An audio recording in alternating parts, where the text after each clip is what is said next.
Hi, welcome back to my channel.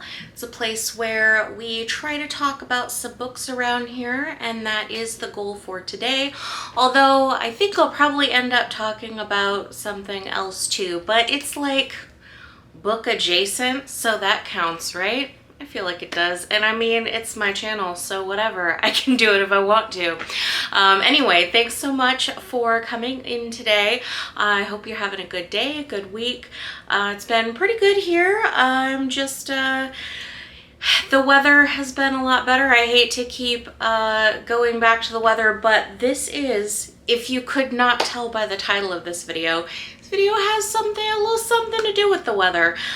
So I'm a mood reader, and I do need to mention before we get into this, you might hear some background noise. I hope not, but my next door neighbors are having some construction done on their house. I'm like on the other side of my house from the side that their house is on, so I'm hoping that like it won't get picked up in here, but if it does, I'm sorry. With our schedules, this is apparently the only time they can get the work done and the only time I can film. So they're very lovely people though. I'm friends with them, so I won't begrudge them getting this this construction done. Anyway, I just wanted to put a little disclaimer there. I hope you don't hear anything, but if you do, that's what it is. Or it's my cat, who the construction has woken her up from her nap that she would normally be taking, and she feels the need to be like getting rowdy right now. So we'll see what happens. Anywho, so yes, I am a mood reader. So I can kind of have an idea of the books that I want to read at any given time, but like that can change at any point. I might decide I don't actually want to pick up this book and start it, even though I plan to read it. No idea. I for the most part though, I kind of know like in general what I'm in the mood for. So definitely though, one of the things that I like to do is my mood, like seasonally, I get in the mood to read seasonal books.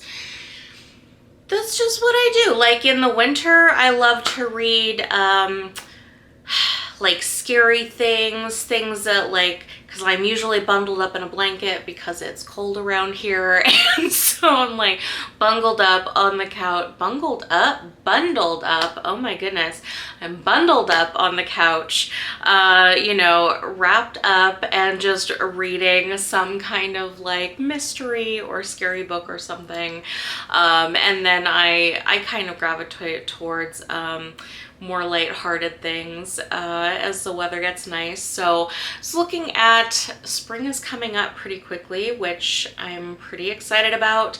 Spring is probably my favorite season.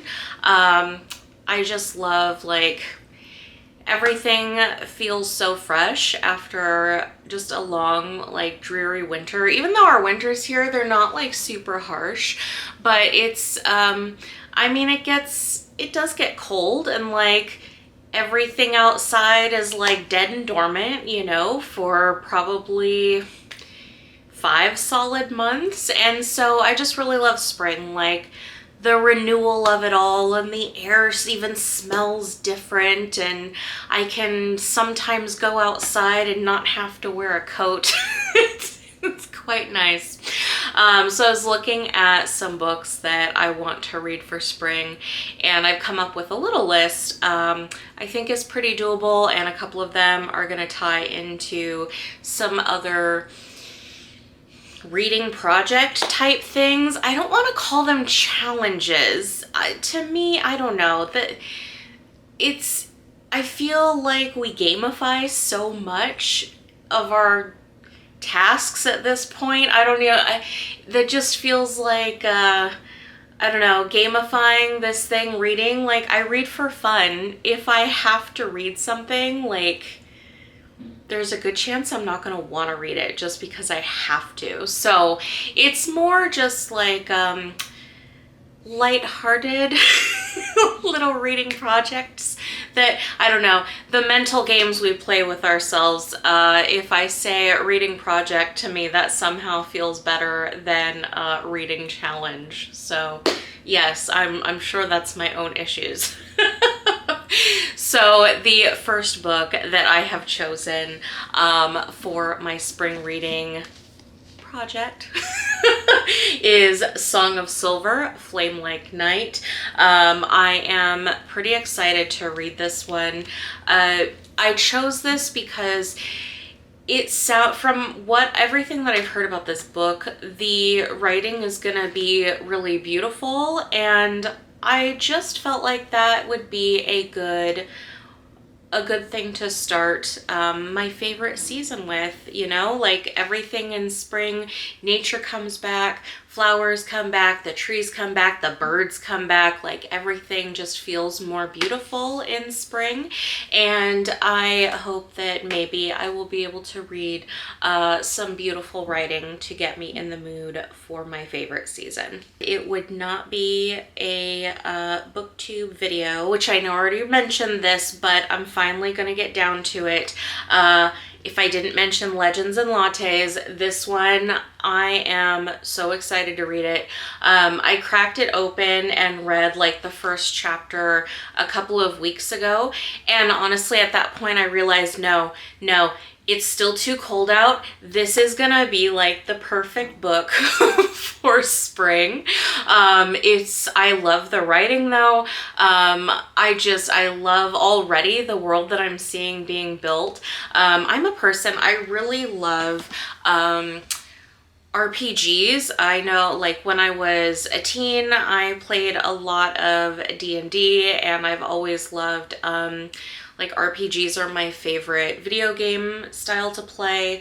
Of course, I enjoy, you know, I love reading fantasy, watching fantasy movies. So I think that Legends and Lattes is like, everything points to it's gonna be right up my alley, and I could not be more excited. I hope this author, from what I understand, this is his first like written book. Even from what I've read, just reading the first chapter, I'm so impressed. I'm already hoping he like comes out with more of these, just like, what are they calling it now? Like a cozy fantasy. I mean, I do enjoy certain cozy mysteries as long as the writing is good. Like, I can read a little cozy mystery if I just want to like zone out.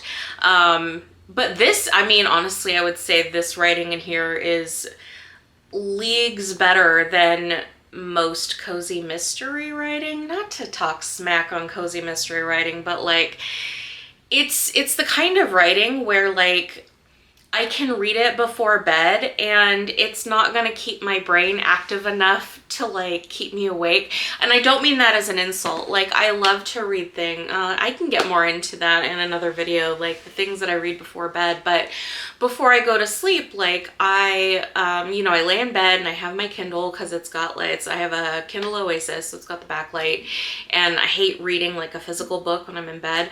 But like when I'm laying there in bed and I probably read for maybe like 30 minutes before I go to sleep, I want something that's gonna like, it's not gonna stress me out, it's not gonna keep me thinking, not gonna make me anxious, I'm not gonna be laying awake. I want something that's just like relaxing,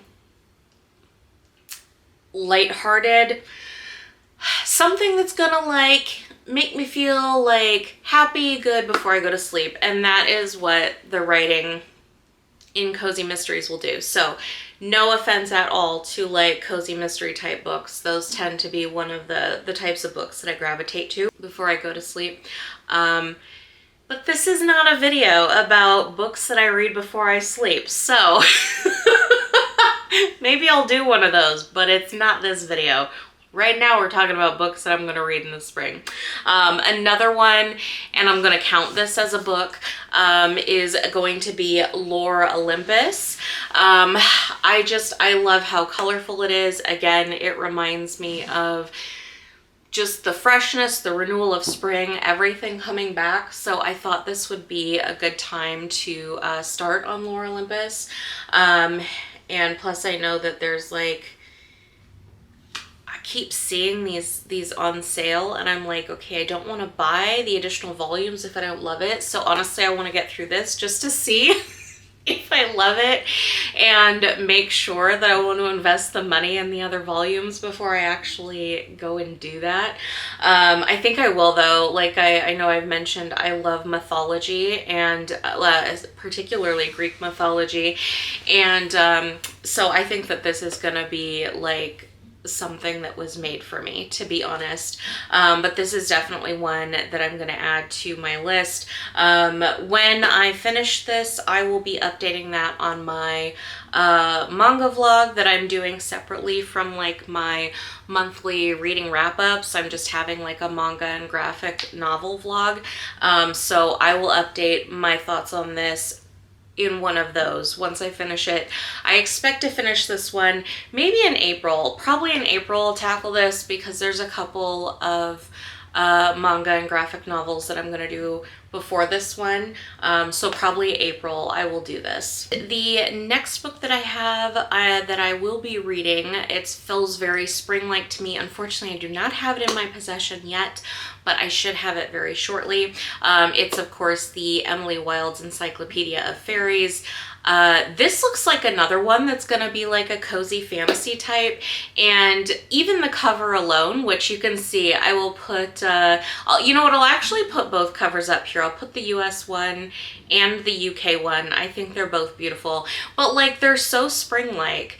And I just, I mean, give me some fairies. Fairies feel very spring to me, you know, very, like playful. And I don't know, when I think of fairies, I always think of like, fields of flowers and things like that. I don't know how accurate that is. There's actually an actual like fairy book that I want to get, which is like all about fairy lore and the history of fairy lore. So we'll see if this novel that I'm going to be reading is accurate in its fairy lore after I have read the fairy lore book. But I haven't bought that one yet. It's just one that's on my very long, never-ending list. So we'll see. But I love fairies. It's actually funny because I'm actually reading a book right now. I guess I can kind of interject this here. I was going to talk about this in a few minutes, but I'll interject it here. So one of the reading projects that I'm doing is, I saw a lot of people are doing middle grade March, and I thought, hey, like, I rarely read middle grade books. This would be a good time to just like get a couple in that I wouldn't normally pick up, because like I usually prioritize like adult books over that. So actually the one that I'm reading right now has fairies in it too. So yeah, I will actually have towards the end of this month, I think I will have a video of the middle grade books that I'm reading. So you can see I've chosen at least 3. I'm gonna try to get through the 4th one as well that I have in mind, but it just depends. I have other books that I'm doing this month too, so they're kind of longer, and fortunately I do not have unlimited time to read them, so we'll see. But yeah, I will have a separate video on my March middle grade reading project update. Another reading project that I wanted to start doing was to every month focus on a classic novel. I don't really focus on the classics much, but I know probably, I don't know if most of us, maybe most of us that like to read, maybe we do have this ideal of like, there's so many classics I want to read and we never get around to them. At least that's how I am. So I thought, okay, it's hard for me to go to a classic, but if I have some kind of like an ongoing goal with it, then I think it's going to be a lot easier for me to do it. I also think doing like one classic a month is pretty like a reasonable thing. What I'm gonna do every month is pick up a classic. I'm gonna try to not to have modern classics in it because I can do those more easily than going to like an old-timey classic. So I'm gonna try not to do anything like, I don't know, maybe nothing post like 1920, let's say, in my classic series. That's, you know, it's a little over 100 years ago. I think that's pretty reasonable for a classics time frame. So the first one that I'm doing, and I should have this one done by the end of March, the first one I have is The Secret Garden. I don't think I've ever read this one. If I read it as a kid, I don't remember it at all. If I read it as a kid, this would have been purely as a read in school that like a teacher directed me to read, because this isn't really the type of book that I preferred when I was reading as a kid. I know in the 90s, like I remember seeing a movie. I couldn't tell you at this point who was in it or the details about it. So basically I'm going in blind. But I mean, it's The Secret Garden. We're in spring. I thought this is the perfect classic book to like start off my classic series, start off in spring, you know, books I'm going to read in spring. And this is like a beautiful edition, by the way. Where did I get this? This is the Owl Crate edition. I just thought this was beautiful when I saw it. I hope they put out more of these. I know they've got a couple of others that I picked up, Frankenstein and one other that I forget, but I hope they do more. I really love these little these designed paperbacks. I think they're just really nice. Really nice design. So this will be my first one. Once I'm done with this, I will include it in a little update. The last spring book that I am planning to read, I am pretty excited because it goes into yet another reading project that I'm going to be doing. This is very spring-like. It also ties into like, I don't know, kind of a multimedia experience that I'm about to have. So I am talking, of course, about The Hobbit by one J.R.R. Tolkien. I haven't read The Hobbit in, I don't know, probably I was a teenager maybe the last time I read it. But The Lord of the Rings, the movies are my favorite movies. I just got this set that I just thought was so beautiful. It's got illustrations in it, and like even even the cover, it's just art, you know, illustrated by Alan Lee. He of course did so many of the what we think of as the images of Middle Earth, I think, come from Alan Lee. At least they do for me. So I was so excited to see this set of The Hobbit, and it also included the Lord of the Rings trilogy with his illustrations as well. You can see the back is really cool too, if you couldn't see it before. And I'll show a little close up of the front. So beautiful. It comes in a box set of the 4 books. But yes, I am very excited to read this one, and I'm going to also, so for those unfamiliar with Lego, I am also huge into Lego. You can kind of see a couple of my little Legos. You have no idea. I have far too many Lego sets. I mean, is there such a thing though? I don't know.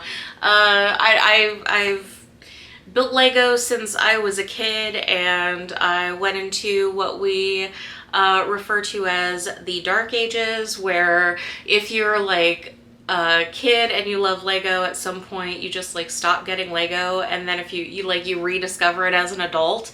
And that definitely happened to me. I rediscovered my love for Lego probably like, I don't know, maybe 12 years ago, a little bit over that.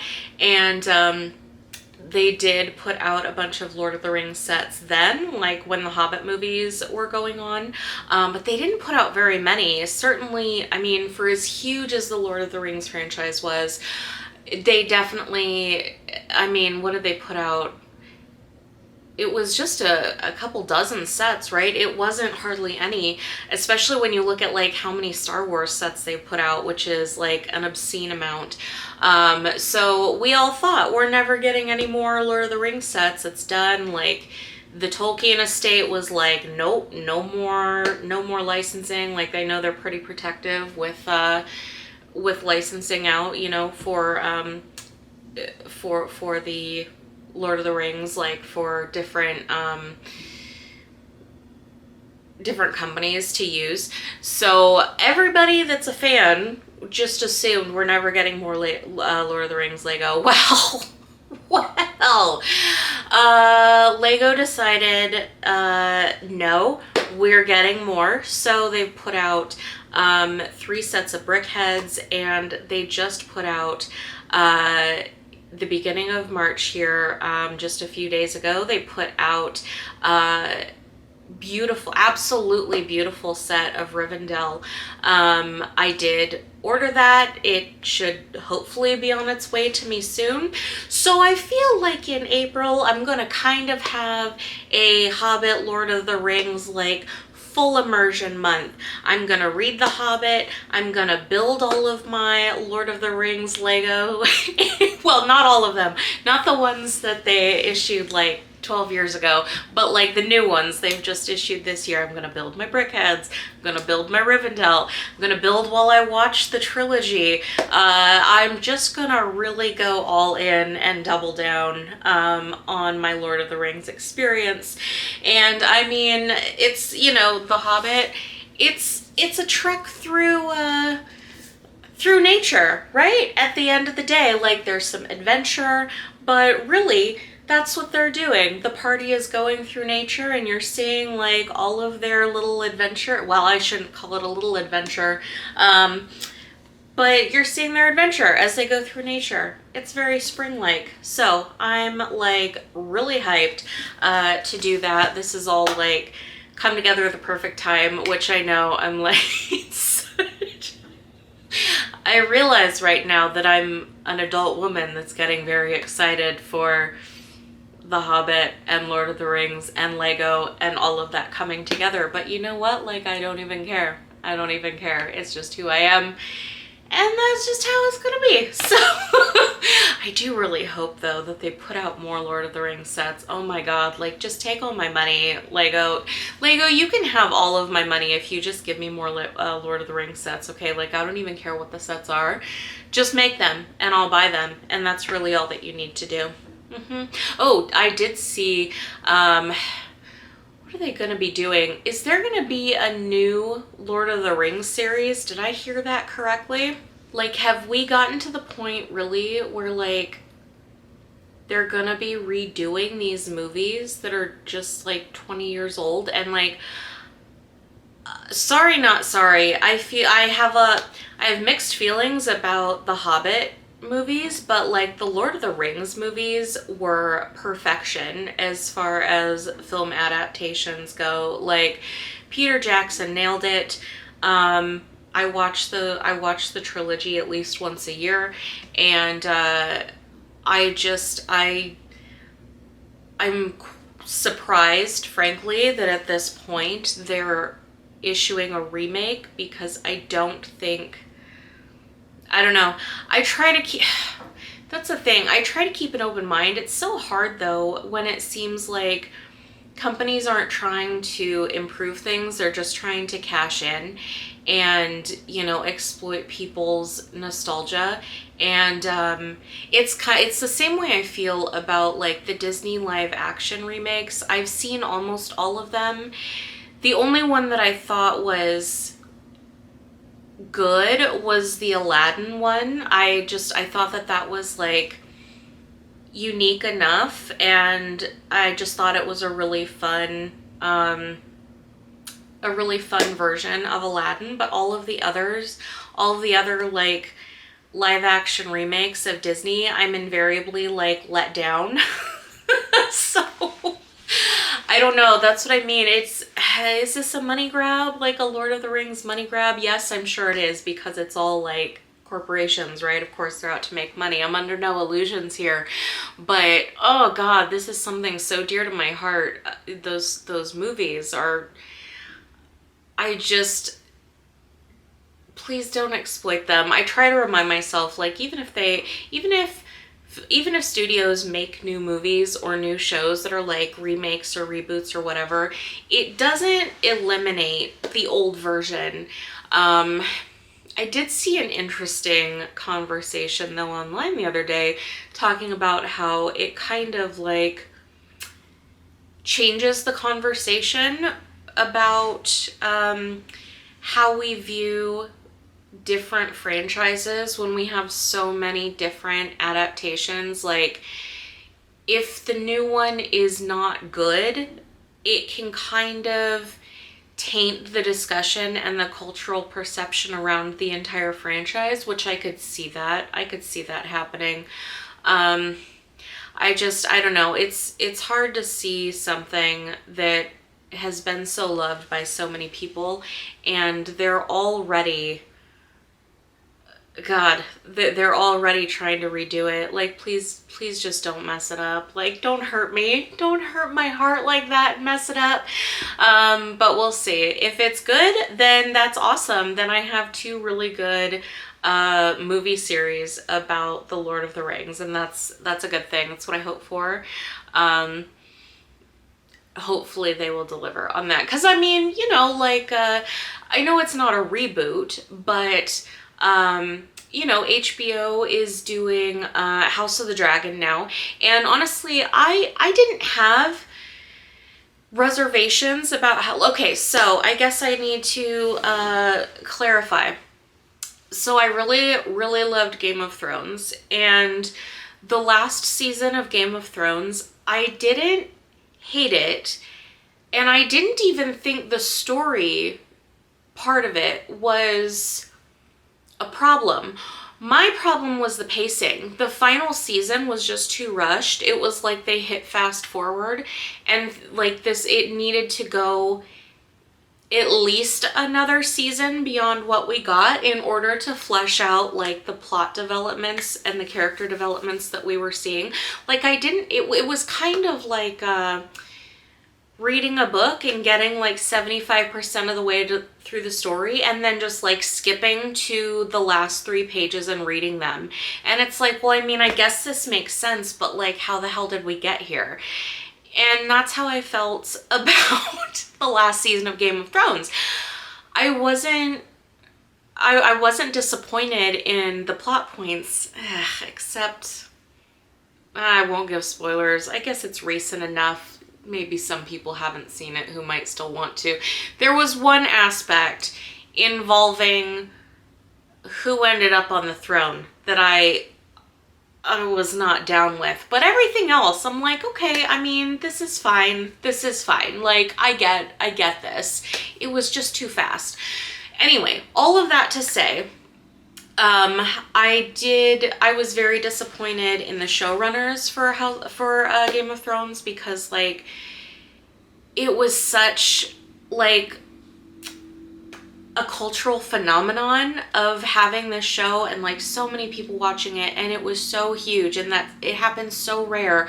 Like, just this amazing series with such high quality, and then like the showrunners, in a rush to run off and do other things, just kind of like abandon ship before tying off to the pier or whatever. I'm not a sailor. I don't know the best verbiage for that. But like, before tying off on the dock, they just like jumped overboard. But like, peace out, good luck. Good luck. They're like the captains of the ship, and they're just like, good luck getting into harbor, y'all. We're out. And that's what it felt like. But even so, like, I had minimal reservations for House of the Dragon because I knew it was going to be different showrunners. So I was like completely open, willing to give it a chance, and I'm so glad I did. I think House of the Dragon is an incredible show, and like I cannot wait for season 2. If you have not watched House of the Dragon, strongly urge that you consider watching House of the Dragon. It is it's incredible. I'm excited to see what they're gonna do next, and I hope the quality stays just as high as the first season was.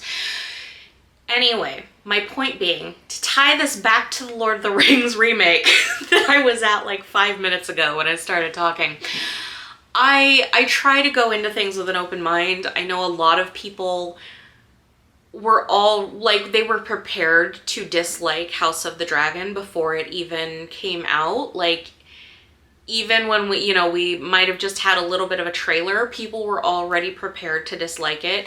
And I think most people with that mindset, like, I guess I shouldn't say most, I think a lot of people that had that attitude going into it, after actually seeing the first season of House of the Dragon, I think that's caused a lot of those people to change their mind.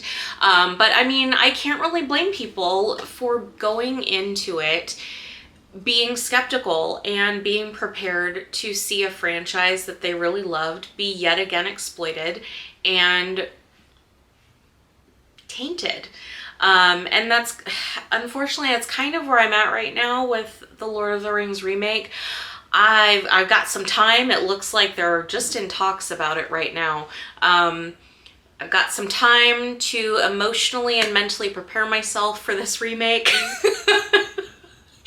And I'm hoping I can go into it with an open mind, because like, I know with Rings of Power, I actually liked Rings of Power. I know that people are kind of divided on the show as of right now, and I can understand why, because throughout the first season, my whole thought during the first season was, okay, I like this, but like, how are we going to get to all of the plot points we need to get to before the end of this first season? And so I was cautiously optimistic. Like, I was reserving judgment, but I had concerns through the entire first season until we got to like the last 2 episodes, and I was like, okay, these guys are actually like nailing it. Which I thought they did. I thought by the end of the final episode for the first season, I thought they did a great job with Rings of Power. And, that's another example of like a franchise that I love continuing, and I am happy with what they've done. I think where my hesitation is with the Lord of the Rings remake is that it is in fact a remake. It's not telling a different story than what we've seen. It's redoing something that we've already seen that I think was already incredibly well done, and like the storytelling was so well done. The film, the actual, like, the filming, the editing, like, the music, just the graphics, everything, the acting, like, the cast was so perfect. I mean, Liv Tyler as Arwen, hello, that's iconic. Oh my god. And, like, Sam, Sean Astin, oh god, every time like I see him pick up Frodo on Mount Doom and like start to carry him, it's one of the many times that I'm gonna start crying just thinking about it. Like, I just don't want it, I don't know, I don't want it tainted, and I have to try to get into the mindset that like, even if they do a remake, and even if it's not good, which I'm hoping it'll be really good, because they know that so many people love this story, and I hope that the Tolkien estate will like really, really hold them to a high standard for the adaptation. But even if for some reason it's not a great adaptation, I just have to remind myself it doesn't erase the incredible trilogy that we already got from Peter Jackson. So that's where I'm at. I don't even know how long my spiel on Lord of the Rings was just now. It was probably like at least 10 minutes. So if you're still here, thank you. Hopefully you like Lord of the Rings as much as I do, that you sat and listened to all of that. I appreciate it. Anyway, yes, once I get my Lord of the Rings Lego sets, I will start my build, start my rewatch, start my Hobbit reading. I think, I don't know, as of right now, my sets have not shipped yet, which is not shocking. I'm sure that they are overwhelmed with shipping at the moment. So that's what I'm thinking. April will be my Lord of the Rings month slash the Hobbit month, and we'll just kind of, I don't know, I'll do like a vlog. You can see my Lego build, and I'll talk about my, I don't know, it's I love the Hobbit for different reasons than I always loved Lord of the Rings, like, and I think it's a pretty common opinion about it. Is just it feels so much lighter than Lord of the Rings, and I don't mind, like, obviously I love Lord of the Rings, but it's the Hobbit is a much more like lighthearted adventure, whereas the Lord of the Rings is like a war story. Right? It's basically, it's some serious stuff going on, like you know, in the Hobbit, like, this little hobbit that's never been out of the Shire is on a quest with a bunch of dwarves and you know, wizards involved, and like, I don't know, it's, yes, like, dangerous things happen, but it just feels so much lighter than, you know, Lord of the Rings, where if we don't get this ring to Mount Doom, like, all of Middle Earth is gonna like die. So the stakes are a little different, you know, between the two, is I think what I'm getting at. So that is all I think that I have right now. I really appreciate you joining in today. Are you planning to read any books for spring? Like, are you a mood reader with the seasons? Do you choose different books, or do you just choose your TBR and it has nothing to do with the time of year it is, or, you know, what season it might be? I'm interested. If you do read spring books, let me know which ones you're interested in reading. Like, let me know what's on your list of books to read in the spring. If they even have anything to do with the weather. Maybe they don't.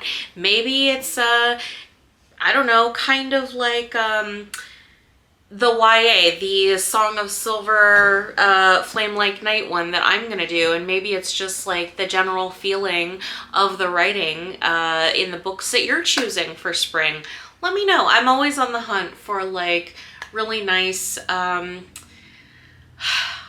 don't know, kind of lighter, refreshing, renewing books that are not just like, I don't know, I guess that there's, I don't, that's a thing. Honestly, I kind of wish I liked romance, because I feel like a lot of those could give you like that vibe if you're into it, but I just really don't like romance books.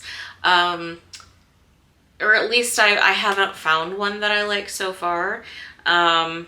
Maybe there's some out there somewhere for me, but I have not yet. But so many romance books, when I hear people talk about them, give me the feeling that they're kind of like what I talked about, like, I don't know, lighter, renewing kind of things. So anyway, yeah, let me know what you're gonna read. Let me know if you've read any of the books that I'm planning to read, what you thought of them, although no spoilers, please, except The Hobbit, because I've read that, so you can spoil that if you want to. But I really appreciate you tuning in and watching here today. Please remember to like this video and subscribe to my channel. We'll see you next time. Thanks.